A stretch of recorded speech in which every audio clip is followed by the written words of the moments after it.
El tema sería el siguiente. Esta es la provincia de Mendoza. Si ustedes después tienen esta presentación en PowerPoint, en PDF, para verla completita, si hay algún detalle que no pueden ver. Y la otra cuestión también que es importante, que en esa unidad 1, en la carpeta, espérenme que voy a abrirle el perro. No, te vas. Tienen, digamos, está el raconto de toda esta presentación, está en otro PDF, donde hay punto por punto y diapositiva por diapositiva una breve explicación, ¿sí? Es un PDF todo escrito sin las imágenes. Tienen esos dos archivos que corresponden a esta clase, ¿sí? Bien, entonces, tenemos la provincia de Mendoza. La provincia de Mendoza está dividida en departamentos, contrariamente a otras provincias de la Argentina, como Neuquén, por ejemplo. Acá cada departamento es gobernado por un intendente, ¿sí? Y entonces, cuando uno habla del departamento Guaymallén o del departamento de Las Heras, se refiere a todo el territorio, ¿sí?, de ese departamento, incluido lo urbano y lo rural, ¿sí?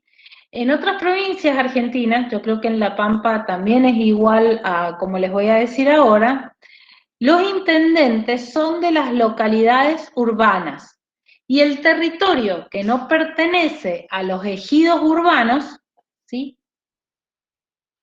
es como tierra de nadie, es como que es de la provincia, pero generalmente las provincias no ejercen, digamos, un gobierno tan presente en esos territorios que quedan fuera de los ejidos urbanos. ¿Se entiende lo que les estoy explicando? Es como si yo les pusiera el ejemplo, que acá en Las Heras vos tenés el intendente en la ciudad de Las Heras, otro intendente en Uspallata, ¿sí? Y el resto del territorio, como no hay otras localidades, no hay otras localidades, queda a expensas del gobierno de la provincia. ¿Se entiende? Entonces, Sí.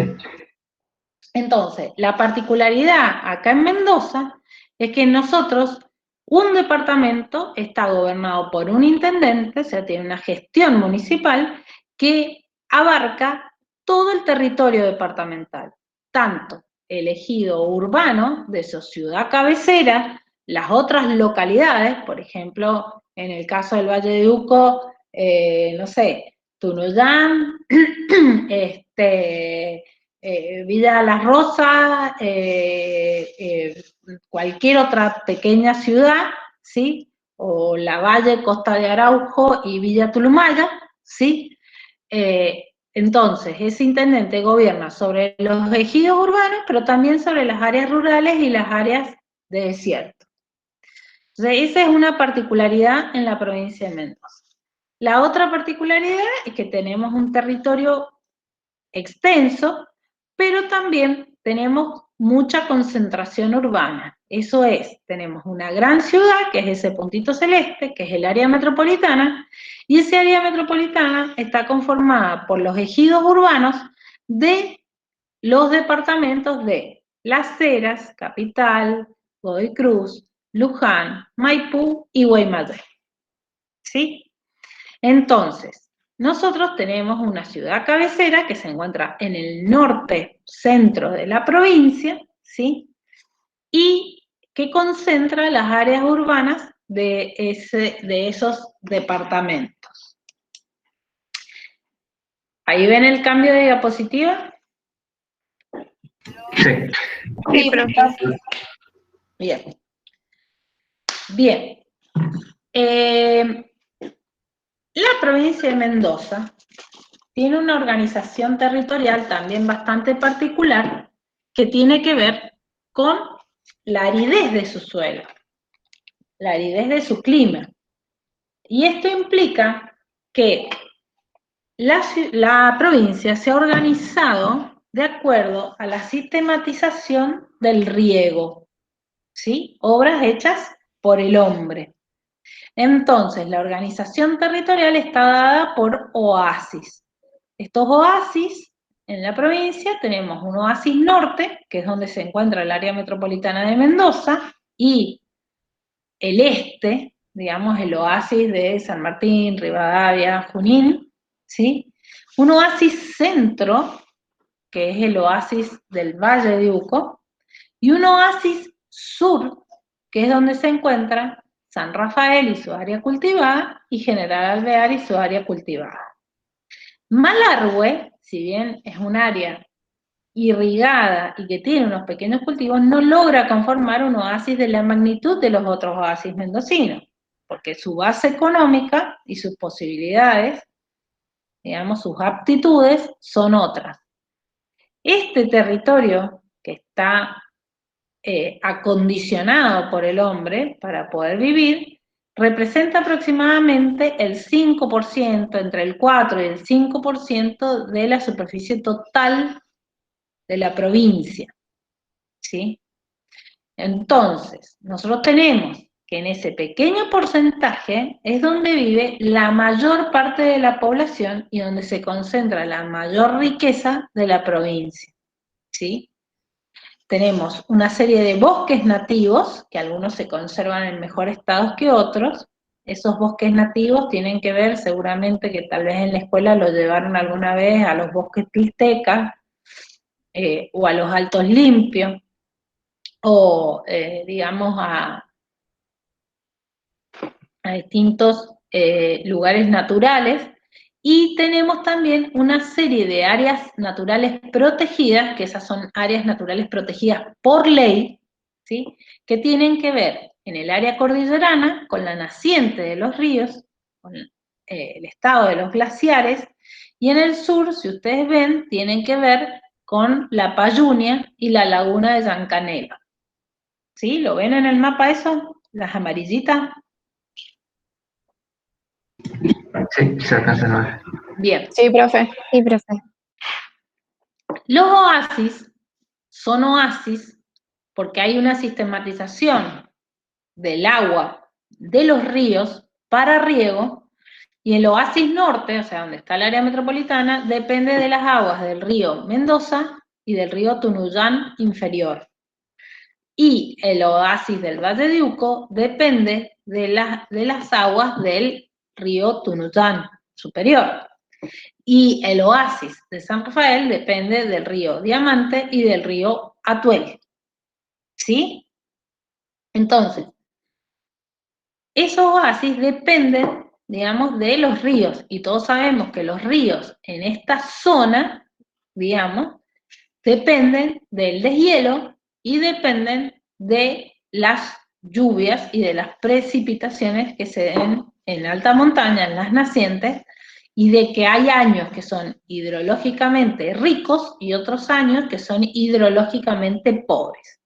Y que dentro de un escenario de cambio climático como el que estamos atravesando, probablemente tengamos escenarios recurrentes de cada vez menos, mayor descongelamiento de glaciares y menos hidrológicamente hablando, de menos cantidad de agua. No obstante, se esperan lluvias cada vez más torrenciales y más destructivas, ¿sí? Bien. Otra de las cuestiones que es interesante que sepan es que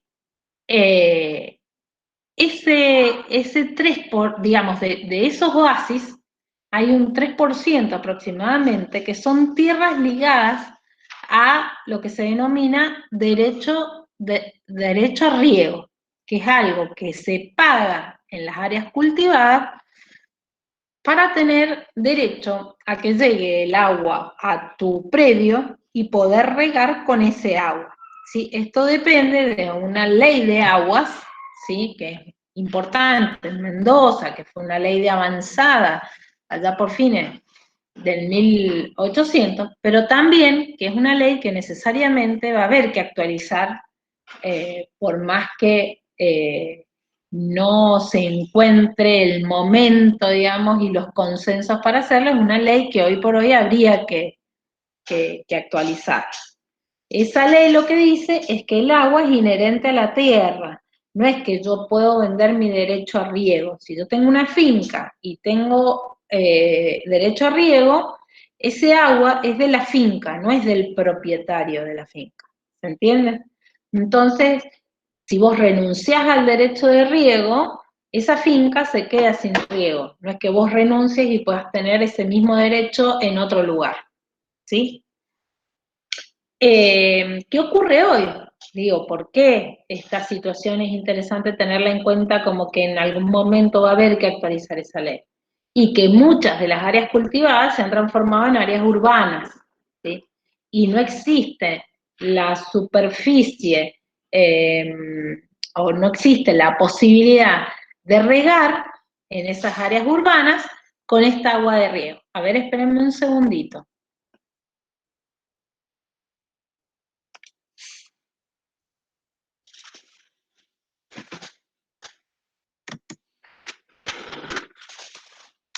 Diego.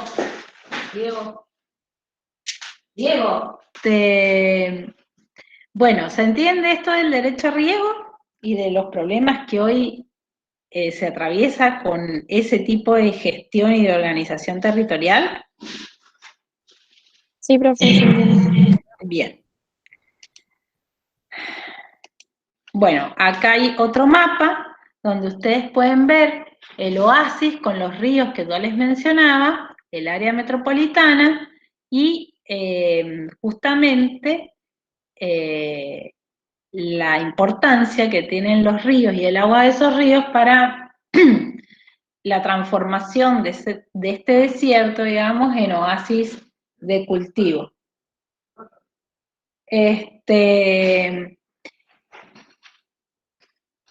Los oasis son los que concentran la mayor actividad productiva y las tierras de mayor valor agrícola, ¿sí? Y lo que es importante destacar es el porcentaje que les di recién, donde hay un 3%, un 4% que está ocupada por estos oasis y un 97%, un 96% del territorio provincial que es tierra seca no irrigada. Y eso implica que las condiciones de vida en esos lugares son otras. No implica que está deshabitada, después lo vamos a ver, pero implica que las condiciones de vida son otras, ¿sí? Bien. Saliendo de la organización territorial provincial, ahora vamos a hablar un poco de la situación social, por así decirlo, de la provincia. Este mapa muestra las inequidades en las condiciones de vida y está hecho en el año 2009, o sea que ya tiene un mapa más de 10 años, podríamos actualizar un poco las condiciones de vida, y lo que muestra es que hay departamentos que tienen acceso a mejores condiciones de vida y otros departamentos acceso a peores condiciones de vida. En esta situación es importante destacar que no estamos hablando solamente de una característica social vinculada a la pobreza, sino que estamos hablando con unas características vinculadas también a las posibilidades de acceso a servicios, ¿sí? Entonces, por ejemplo, Malargüe tiene un alto nivel de vida comparado con el resto de la provincia. Sin embargo, los accesos a servicios en Malargüe son mucho más deficitarios que en otros departamentos, ¿sí? Y esas son cuestiones que también se tienen que tener en cuenta cuando uno piensa en la inequidad del territorio. ¿Alguna pregunta? No, profe. Por ahora no. No, profe. Bien. Bueno, este mapa lo que les muestra justamente es la especialización económica por departamento, ¿sí? Entonces, ustedes van a tener que en Malargüe y en La Paz dice otros servicios, lo que está en moradito, por dos razones diferentes, ¿sí? En La Paz, porque la mayor parte de la gente está empleada en el sector público. Y en el caso de Malargüe, porque todo lo que ven verde, hay primacía del Producto Bruto Geográfico agrícola, ¿sí? Y en Malargüe, la primacía del Producto Bruto Geográfico es en función de la actividad minera o petrolera, ¿sí? Petrolera sobre todo.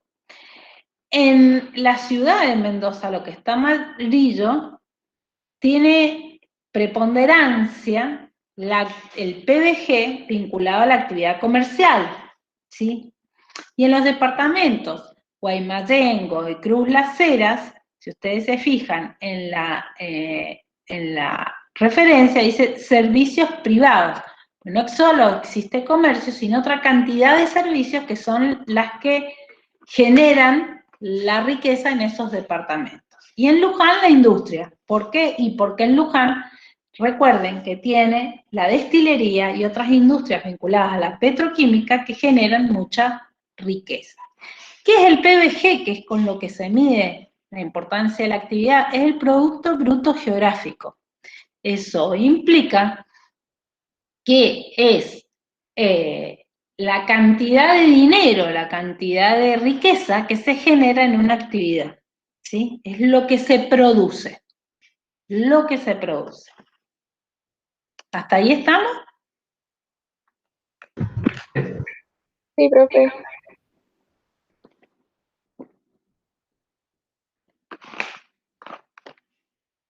Bien.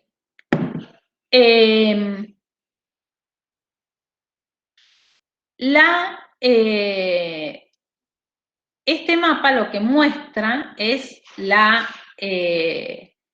cabecera departamental, digamos, el sistema urbano, el sistema de jerarquía de localidades y poblacional en la provincia. Entonces, de la misma forma que los oasis concentran toda la actividad, el oasis norte, por así decirlo, concentra el 60, 64, 65% de la población a nivel departamental. Lo que está demostrando es una gran concentración de población en el área metropolitana y la segunda concentración de población en importancia por cantidad es de San Rafael y algunas otras localidades que muestran, ¿sí?, la diferencia de cantidad de población que existen con el área metropolitana y con San Rafael, ¿sí? Si ustedes ven esas localidades, van a ver Tunuyán, Tupungato, San Carlos, ¿sí? Y algunas otras, pero ustedes ven la diferencia que hay entre un centro metropolitano y otras localidades menores. Ese mismo mapa, si yo lo trasladara a las localidades principales, el área metropolitana y la población dispersa, da como resultado este mapa, ¿sí? Este mapa, si ustedes ven, tiene una serie de puntitos que son los denominados puestos. ¿Qué son los puestos? Son los lugares donde vive la población en el desierto, ¿sí? Generalmente son economías familiares, pequeños agrupamientos familiares, o ni siquiera agrupamiento, es una familia que vive en el desierto y generalmente tienen una economía de subsistencia. Eso implica que es una economía que a gatas les sirve para subsistir, ¿sí? Y generalmente están vinculados a la cría de ganado, especialmente el ganado caprino. Y tienen una forma de vida bastante particular, ¿sí? Pero estos son los asentamientos de esa población dispersa. Por eso yo les dije, no es que el desierto esté desocupado. El desierto también puede ser considerado área rural, porque son áreas rurales vinculadas a la ganadería, ¿sí? Es ganadería, como se denomina, no es intensiva, es extensiva. Y en el caso del ganado caprino, en las épocas de verano, se va la familia o se va digamos, el jefe de hogar con las cabras hacia la montaña, hacia donde hay pastos más blandos y más verdes, hacer lo que se denomina la veranada. Entonces tienen un estilo de vida incluso seminómade, ¿no? Porque se pasan varios meses del año con el ganado yendo de pastura en pastura hasta volver a los corrales al puesto, ¿sí? Esto en Neuquén ocurre lo mismo, en La Pampa ya la situación es diferente por el ganado bovino, que tiene otra dinámica diferente. Pero en Neuquén, sobre todo en el norte, también hay cantidad de población dispersa que allá, más que puesteros, se les dice los crianceros, ¿sí? Bien. Pero esto es para que vean también que esta situación particular, que se puede dar en otra provincia, pero esta es una situación particular en Mendoza, ¿sí? La otra cuestión es que muchas veces las políticas de ayuda, las políticas de vivienda, las políticas de agricultura familiar, generalmente están vinculadas a localidades, a ciudades. Por ejemplo, una política de vivienda o urbana para los sectores más pobres o marginales, por ejemplo, es la que hace un par de años se sancionó, que se llamaba Ley de Hábitat o de Acceso al Hábitat, de Acceso Justo al Hábitat o algo así, donde se le iban a empezar a urbanizar las áreas donde hubieran asentamientos inestables, pero se consideraba un asentamiento inestable a un área con más de 8 familias asentadas y demás. Esta población dispersa a veces es una familia. Entonces piensen que esta gente queda generalmente fuera de esas políticas que son nacidas y generadas para las grandes áreas urbanas, ¿sí? Y es ahí donde esa mirada dentro de nuestro país es absolutamente sesgada, ¿sí? Y generalmente vinculada a las políticas nacionales y que vienen gestadas desde Buenos Aires, ¿sí?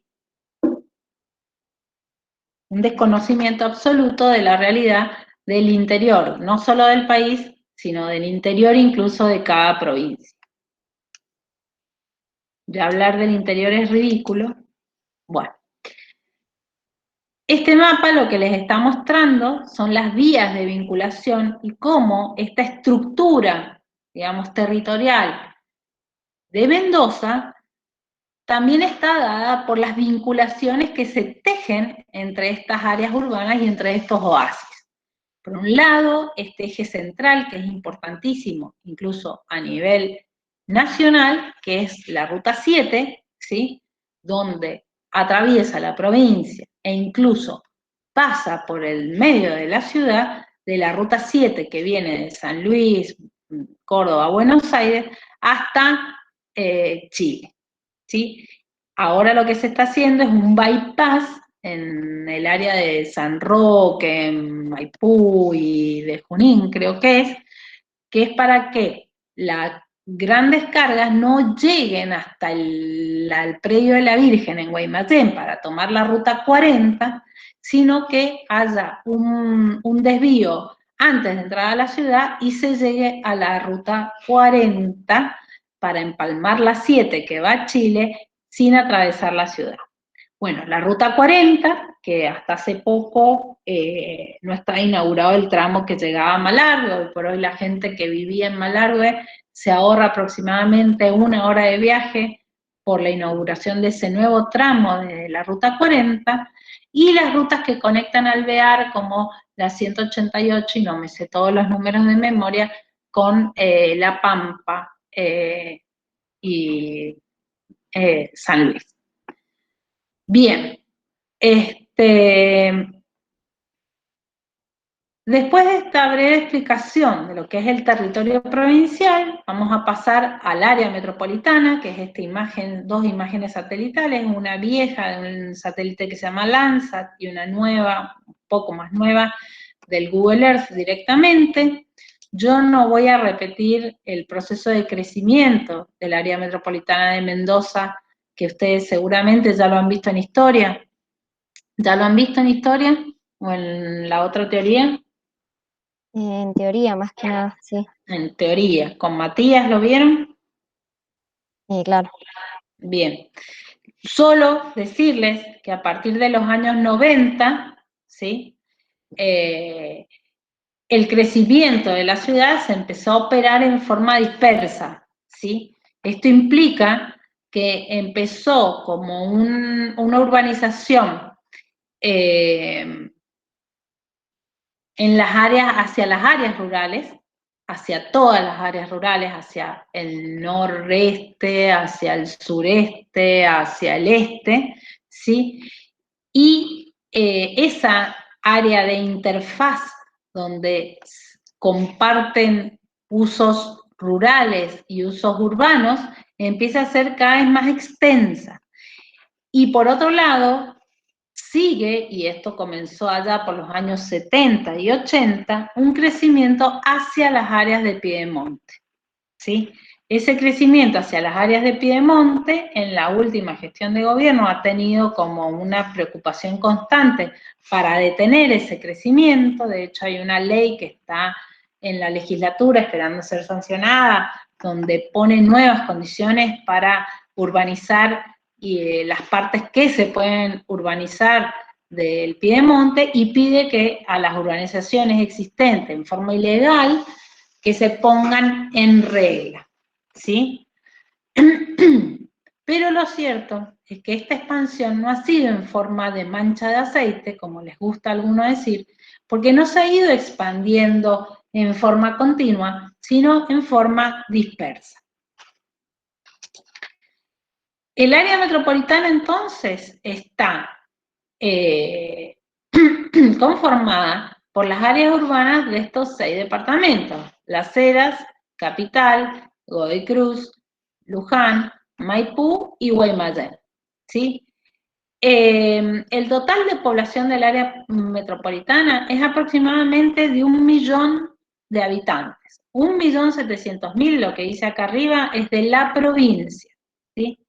Y entre toda, digamos, todo el conjunto del área metropolitana ha tenido un crecimiento del 10%, pero es de destacar que en el último censo, o sea, del 2001 al 2010, hubo un crecimiento aproximadamente del triple en algunos departamentos. Por ejemplo, Luján creció cerca del 30%, Maipú creció alrededor del 22%, y algunas localidades como Puente de Hierro, Rodeo del Medio, esas localidades que quedan un poco a veces descolgadas del mapa del área metropolitana, también tuvieron un crecimiento exponencial.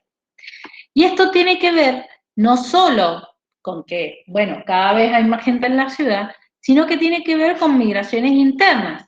¿A dónde se instalan las nuevas familias? ¿Hacia dónde se desplazan? Y se desplazan hacia las áreas periféricas.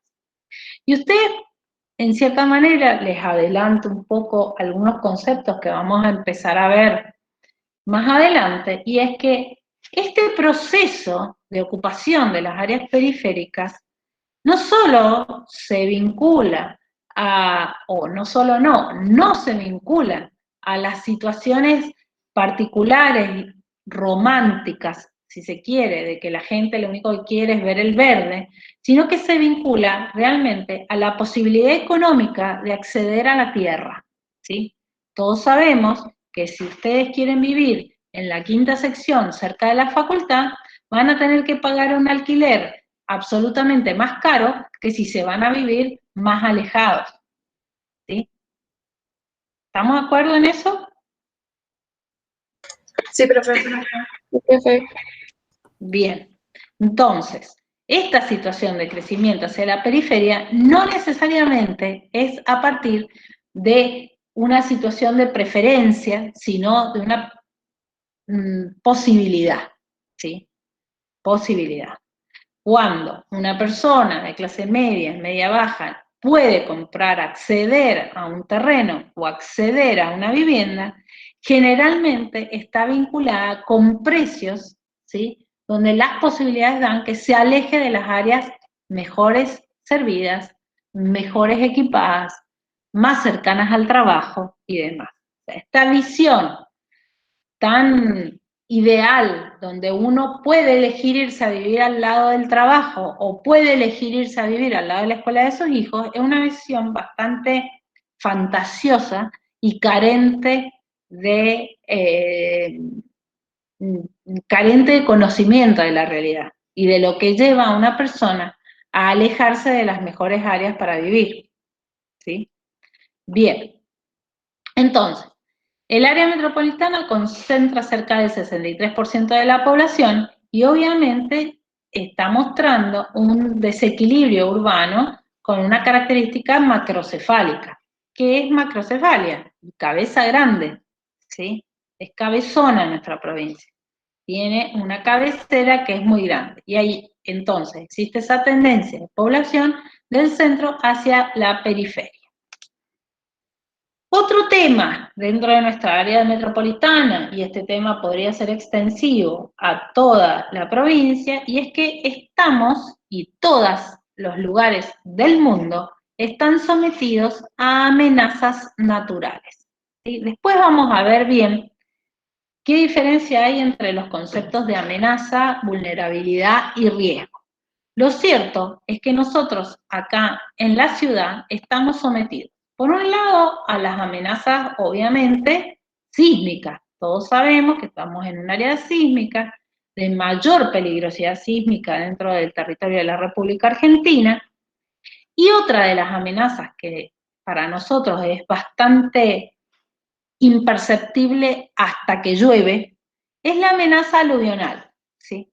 Esta red, ¿sí?, de venitas color celeste que hay acá, es la red de cauces aluvionales naturales que están en el piedemonte y que cuando llueve torrencialmente en el piedemonte o un poco más arriba, por esos cauces naturales, que generalmente no hay agua, corre el agua como loco, ¿sí? Entonces, para defender a la ciudad de esos aluviones, existe todo un sistema de defensa aluvional que está dado por los diques, el dique San Isidro, el dique Papagayos, el dique Maure, el dique Frías, ¿sí? El Frías es el que está arriba del Supe, ¿sí? ¿Hay alguien que vive en el barrio Supe que pueda conocer el dique Frías? No, no hay nadie del barrio Supe. Bueno, del barrio judicial, del barrio gráfico, algunos de los que están en el oeste de Godoy Cruz. Tampoco. Bueno, entonces, es importante que ustedes sepan, ¿sí?, que no solo es el riesgo sísmico, sino que estamos sometidos a un riesgo aluvional. Y por otro lado, tenemos dentro de la ciudad áreas que frecuentemente se inundan en caso de estas lluvias.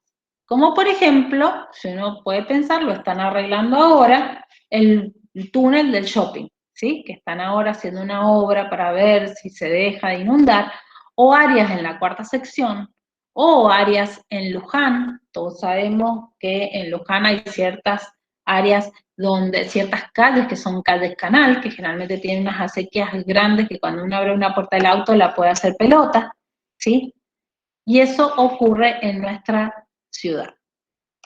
Acá ustedes saben que nuestra ciudad entonces tiene estas cuencas, ¿sí? Las cuencas se delimitan por la divisoria de aguas, ¿sí? ¿Sí? Que eso implica las cumbres de estos cerros, ¿sí? Y se van conformando las cuencas, o sea, todo el agua que queda acá va por topografía hacia abajo y todo el agua que cae acá va por topografía a este punto.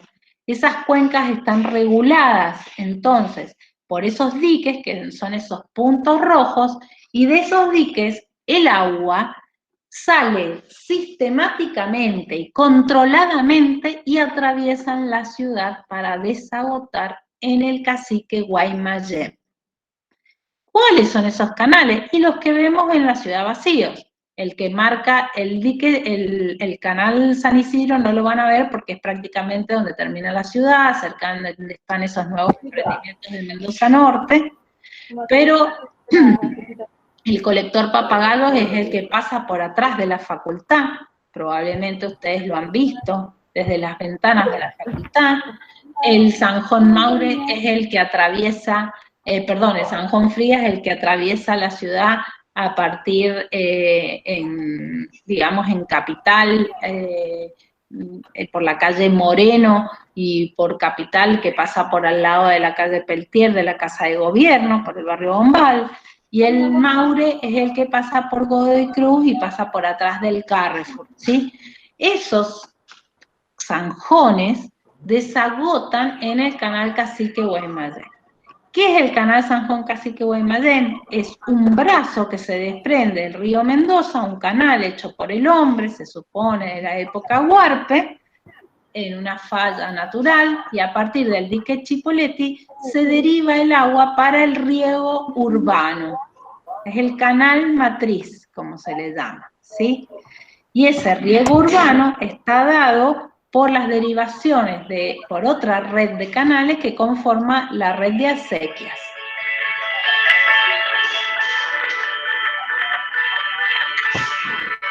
Bueno. ¿Se entiende hasta ahí? Sí, profe. Sí, profe. Se entiende. Esto ya lo han visto todos, ¿no es cierto? Sí, en teoría. Algunas cosas sí y otras no, o todo.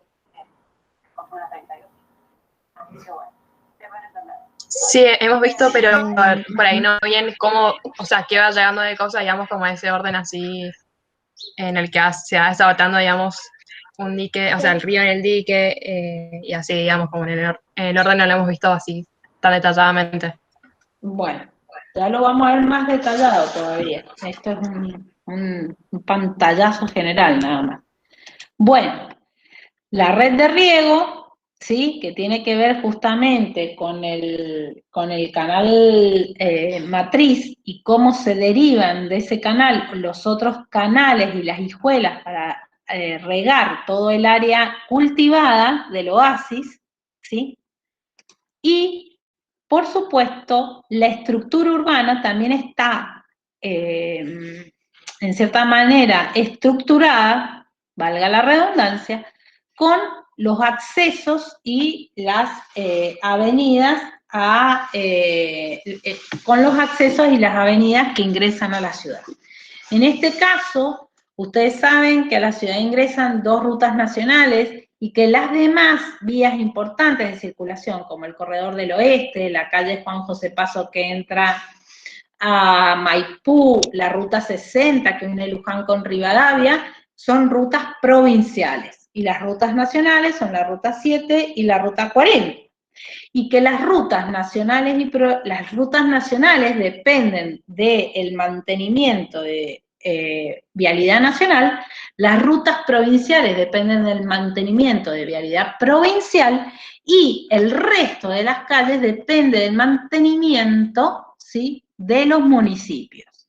Y ahí es donde se empiezan a generar diferencias en el mantenimiento y demás. Ayer estaba leyendo, no sé si era en Instagram o en Facebook, alguien que le decía al intendente de Luján que por favor arreglara la calle Pueyrredón, porque la calle Pueyrredón de Chacras tenía un montón de pozos y no sé qué y no sé cuánto, y el intendente le decía, lo que pasa es que calle Pueyrredón no depende del municipio, nosotros estamos haciendo bacheo ahí, pero esa calle es de vialidad provincial.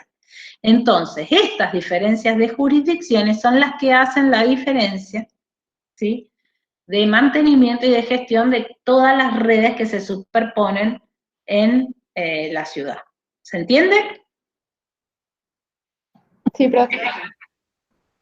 Bien, y por último, esta red de riego que ustedes saben que nosotros tenemos con ese sustrato o ese estrato acondicionado, como le llama Eliana Bormia, que seguro que ya leyeron el articulito ese de hace 1000 años, que es el sustrato, digamos, arbóreo, forestado, es posible gracias justamente a esa pendiente natural que tiene la ciudad, esa pendiente oeste-este y sur-norte, si no, no sería posible. Y por eso, en las áreas de crecimiento a contrapendiente, es imposible establecer un sistema de riego y ni siquiera a que llegue el agua potable en condiciones de agua corriente, porque justamente va a contrapendiente. Esto un poco lo dejo picando para que ustedes vean la complejidad que tiene esa expansión urbana y que muchas veces esa expansión urbana tiene costos altísimos y lo que se debate y lo que se pone en duda es quién tiene que hacer frente a esos costos, ¿sí? No pensar solamente como un problema que lo tiene que resolver otro, sino como un costo que tenemos que enfrentar como sociedad. ¿Qué es justo y qué no es justo? ¿Qué es lo que corresponde y lo que no corresponde? Bueno, me ahogué tanto hablar.